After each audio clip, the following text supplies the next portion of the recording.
আসসালামু আলাইকুম everyone, welcome to my another blog.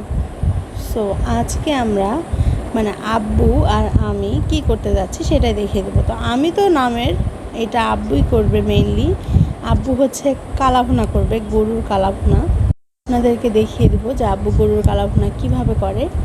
তো আব্বু এখানে সব কিছু রেডি করে নিচ্ছিল। আমি যখন আব্বুকে বলছিলাম আব্বু আমি ভিডিও করবো, আব্বু বলছে আচ্ছা পরে করো।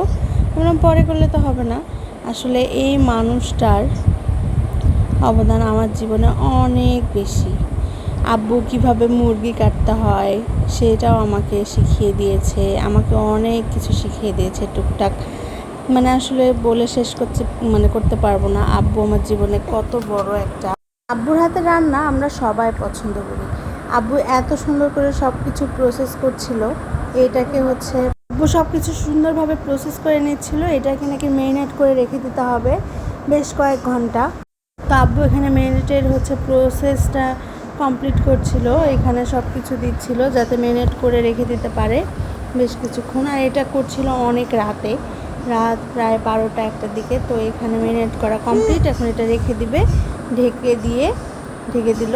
তারপরে সকালবেলা উঠে দেখি আব্বুর রান্না শেষ। আব্বু কত রাত পর্যন্ত যে রান্নাটা কমপ্লিট করেছে আমি জানি না। খুব সুন্দর হয়েছে। আব্বু তোমাকে অনেক থ্যাংক ইউ এভাবে কালাভুনা করে খাওয়ানোর জন্য। আর এত সুন্দর করে এত যত্ন করে এসব কাজ করে আব্বুর হাতে রান্না আমাদের সবার অনেক ভালো লাগে। তো আমি আজকের মতো এখানে শেষ করলাম। ভালো থাকবেন, সুস্থ থাকবেন। আর হ্যাঁ, আমার পেজে যারা নতুন অবশ্যই ফলো করে দিতে ভুলবেন না, লাইক করতে ভুলবেন না, আর কমেন্ট করতে ভুলবেন না। আজকের মতো এখানে শেষ করলাম। আল্লাহ হাফেজ।